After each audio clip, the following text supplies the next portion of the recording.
শরীয়তপুর থেকে এসেছি খালেদা জিয়াকে দেখতে। আমি নামাজ পড়লে তার জন্য দোয়া করি।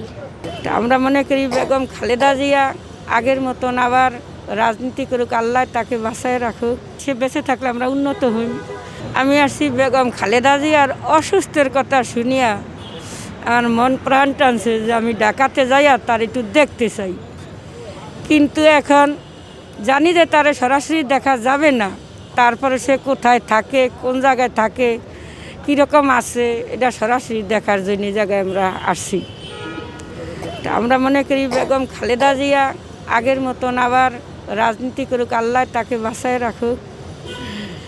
সে বেঁচে থাকলে আমাকে অনেক বিষয় নিয়েই সে বেঁচে থাকলে আমরা উন্নত হই, দুর্নীতির মুখ থেকে আমরা মুক্তি পাই। আমাকে জীবনে অনেক কষ্ট হয়েছে। গোসাইরহাট থানায় 122টা তরি মামলা খাইছি। আমাকে বাইপোলারে মারিয়া মানুষকে গুম করিয়া ফালাইতে লাগছে, অনেক অত্যাচার করছে। তারপরে আমরা বিএমপি ধরিয়াই থাকছি। আমরা কোনোদিন আওয়ামী লীগে যাই না।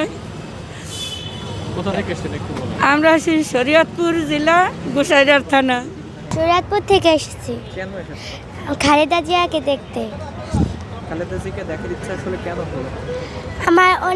আমার দাদা দাদি নানা নানি সবাই তার ভক্ত, তার জন্য দেখতে এসেছি।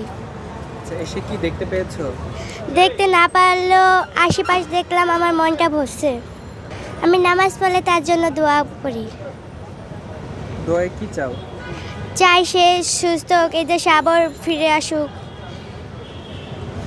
আচ্ছা, তুমি কোন ক্লাসে পড়ো? 4